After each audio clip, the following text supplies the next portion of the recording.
Imagine someone steals your password. Now they have access to all of your banking information or your personal information. My name's Braden, I'm here with Taylor and Kirk, and this is Niner Tech Talks, and today we're talking about multi-factor authentication. Now in authentication, there are three factors that go into it. You can do biometric, or something you are. You can do a password, which is something you know, or you can do a physical key or physical device, which is something you have. And those are the three different ways that you can authenticate. Now, why would we need to use multiple? Well, let's talk about first how it works. Taylor?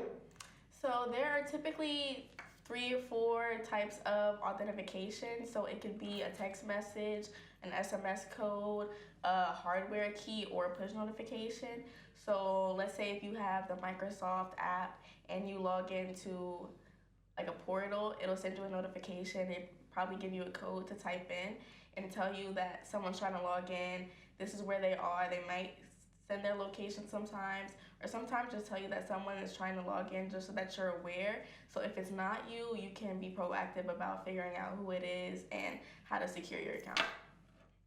Wow. Well, Kirk, can you talk about why does it matter? Like, why do we need to do a second authentication? Why can't we just use passwords? Yeah, so if you think about it, a lot of the time there's data breaches, and all of that releases your passwords, your email, your information. And even in our school, we see everyone has that same 800 number as their login, and it's just that password's the difference. So if someone gets a hold of your password, you don't want them logging in and messing up your schoolwork or doing something wrong on your account. So we have the Duo Push app at Charlotte, but there's other apps that exist, such as the Microsoft Authenticator app and Duo Push, BattleNet. All those plethora of apps do that purpose. In addition, when we log into Gmail, we don't want all of our emails out there because oftentimes those include sensitive information. So you'll get that push notification from Gmail that says, is this really you at this address doing this thing? So it really protects our security and makes sure that there's not a lot of corruption or fraud with our information and keeps our data safe so we don't lose banking details or personal information like our social security number. Wow, that makes a lot of sense. But is it really effective? Yeah, so if you look at it, over 99% of automated attacks, according to Microsoft, are prevented by using multi-factor authentication. Wow. Because it keeps us that much more secure because they have to deal with 2 different things. Your username and password, and then the authenticator, whether it's a passkey, which is a physical component that's harder to hack, or an SMS message or a email. Wow. So the hacker now needs 2 different forms of authentication to gain access to your information, right? We talked about those factors earlier. We have 3 different factors. So if they get something you have, like your phone, well, they still need your password to get into it. And if they get your password, well, they would still need your actual physical device or your key. So it's clear to me that it is definitely effective. Now, I would like to talk about how much harder does that make it? Why don't we use that all the time?